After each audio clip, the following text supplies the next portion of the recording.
Hello physics students. Today we're going to figure out the potential caused by the arc and the ring that we studied. Now remember, there are four ideas in electrostatics. Force and electric field are related. Electric field is the thing that causes the force. So we've already found the electric field caused by an arc of charge or a ring of charge along the axis. Force field, then electric potential energy, and electrical potential or voltage. So this is now what we're going to look at, the voltage for the arc and the ring of charge. Again, for the arc at the point of curvature, and then for the ring along the axis that passes through the center of the ring. But before we do that, I just want to review the concept of potential, so we're not just absently calculating something we don't even understand. So let's begin by reviewing what potential is again.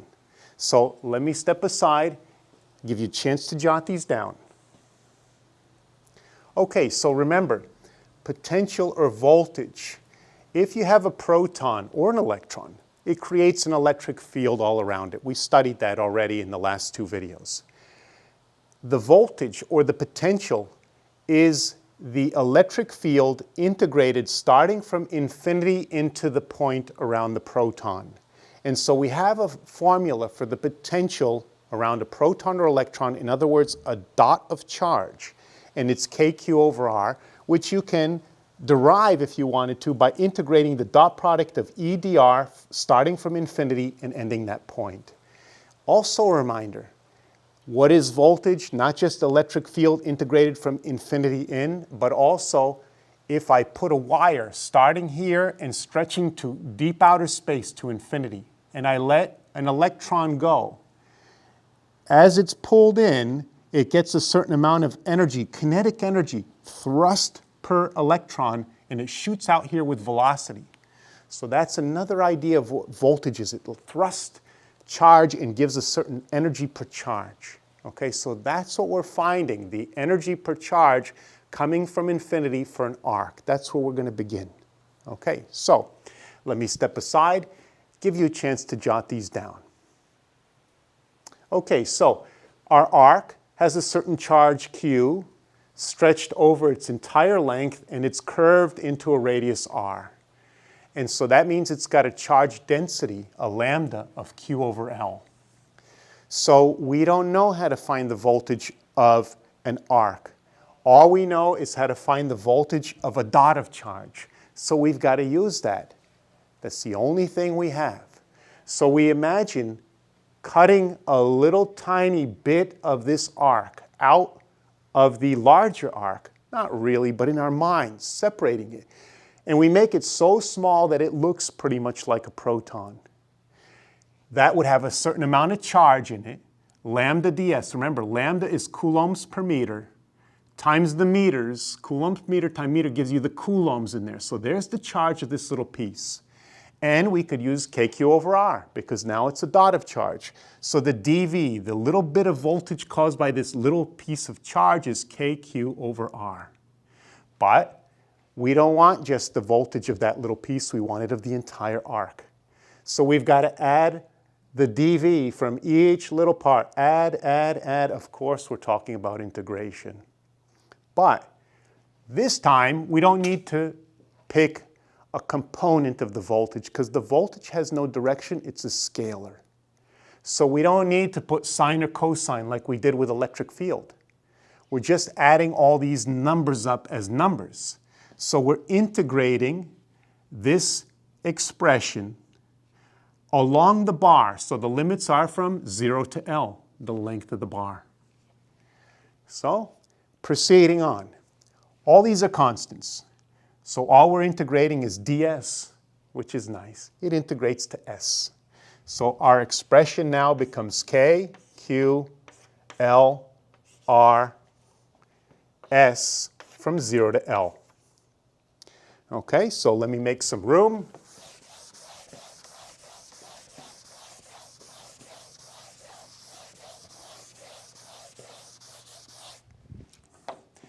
And plugging in our limits.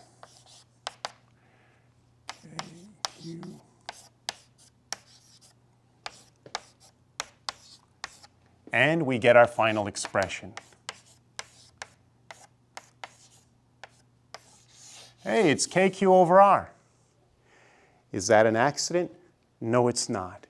In fact, the integration was not even necessary because this arc, all the charge in this arc is the same radius away from that point.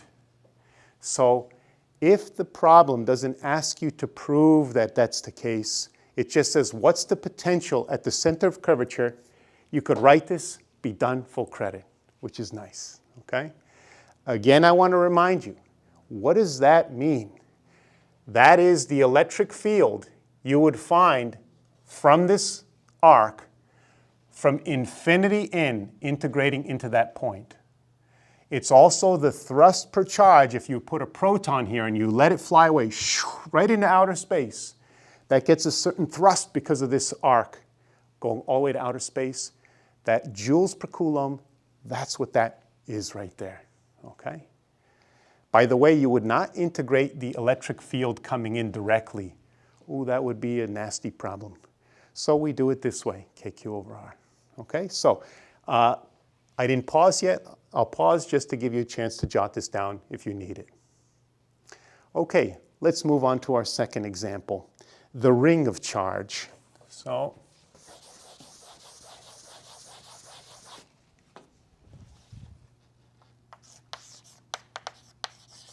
it has a certain radius, a certain charge, okay?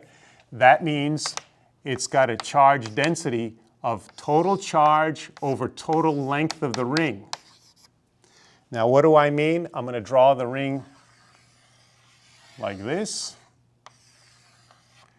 And then here's the axis, and I want to find the potential along this, maybe I'll call it an x-axis this time. I think last time in the notes I called it the z-axis. Doesn't matter.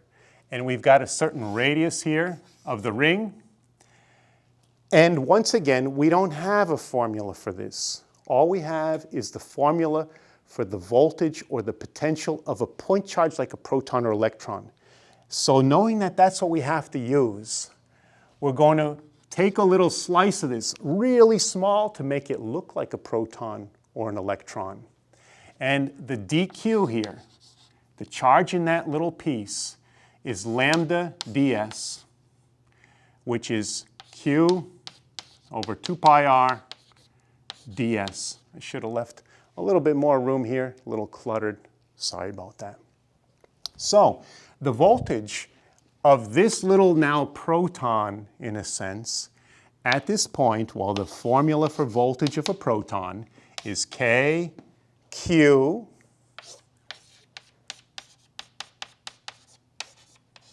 there's the charge in there, over R. But the R, not of the ring, the R is the distance from this proton to this point in question, which is right here, which is the hypotenuse of this triangle, X and R. We could find it by using the Pythagorean theorem, the square root of this squared plus that squared. So I'll just put X squared plus R squared to the 1/2 power. So that's the voltage, again, of this tiny piece as if it's a proton. But we don't want the voltage of just that one tiny piece. We want the voltage of the entire ring. Once again, we've got to add the voltage from this piece, from that piece, from that piece, from that. Adding up tiny little things over and over again is what integration is. Okay, so we're going to add, add, add. That means the total voltage will be the integral. Let me leave a little space for my limits. And I'm going to touch this up. K, Q, 2 pi r, x squared plus r squared to the 1/2 power. And I'll put ds over here by itself. And you'll see why in a second. So I'm integrating the arc length around this circle. What are the limits then? The limits are 0 to the end of a circle, which is 2 pi r, the circumference of this ring. Once again, we've got a nice simple integral. So, before I go on, I will pause to give you a chance to jot that down. Okay, let's continue. So, nice easy integral. Once again, the voltage will equal all these variables, k, q over 2 pi r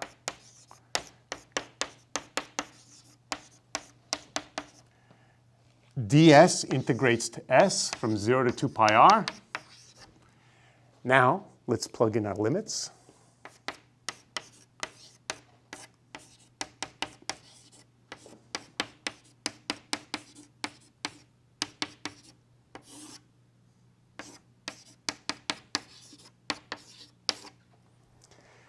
Notice the 2 pi r's go away, and we have k, q over, oh, no 2 pi r.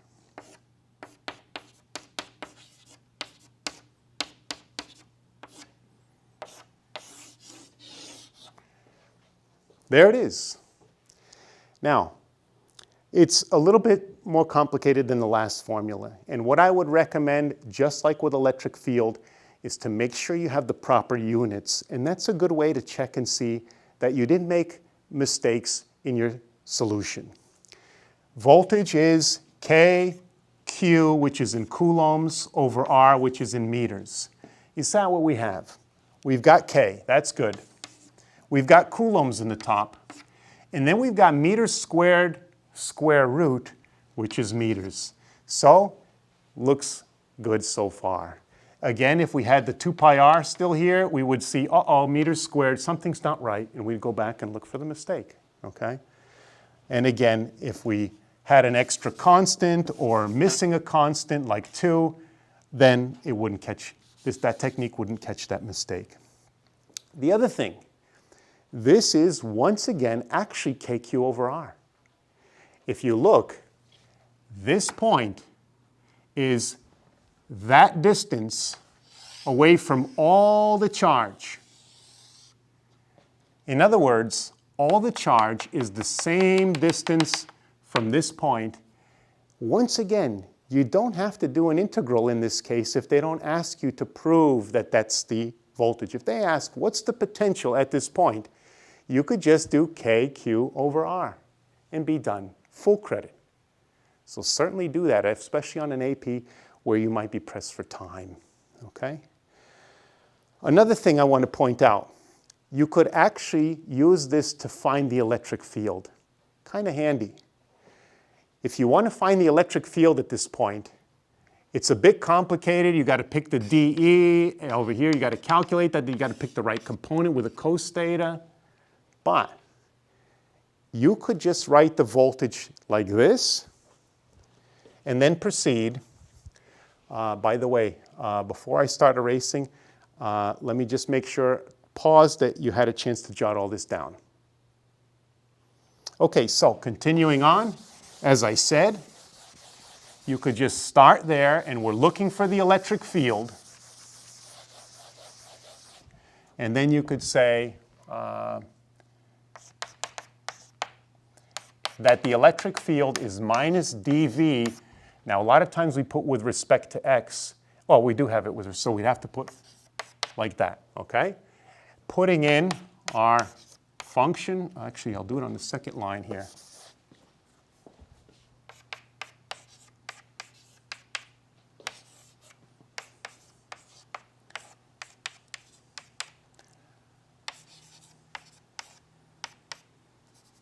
Yeah, minus 1/2.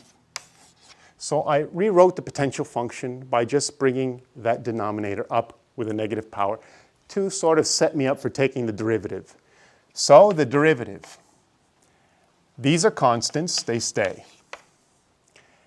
This is a power rule, so we put the minus 1/2 in the front, and then we subtract 1 from the exponent, making to the negative 3/2.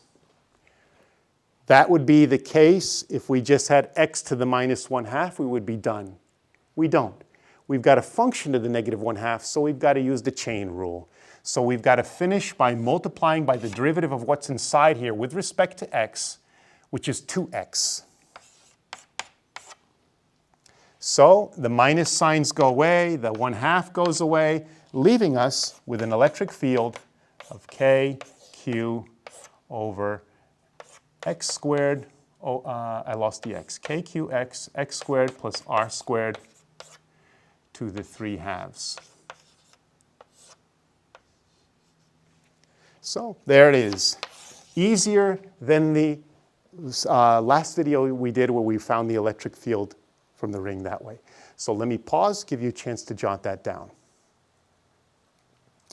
Okay, so that's it. Oh, by the way, you could do a unit check here again, but I'm not going to because I think the video is getting long enough. So again, we're finding potential, the voltage. We, just like with electric field, we know the electric field formula for a proton or electron. We know the voltage expression for a proton or electron, kq over r. So what we do is we use that. If we had to prove, we slice our object up into little things that look like protons, use kq over r, and then integrate to get the total voltage. But almost all the situations in the AP curriculum, you don't even have to ever integrate to find the voltage of a ring or an arc. You could just do kq over r for the ring and be done. Write it down, done, correct, full credit. Or for the ring, you do kq over r, and the only difference is r you have to find by the Pythagorean theorem. Okay? So that is the potential arc and ring. I'll see you in the next physics video.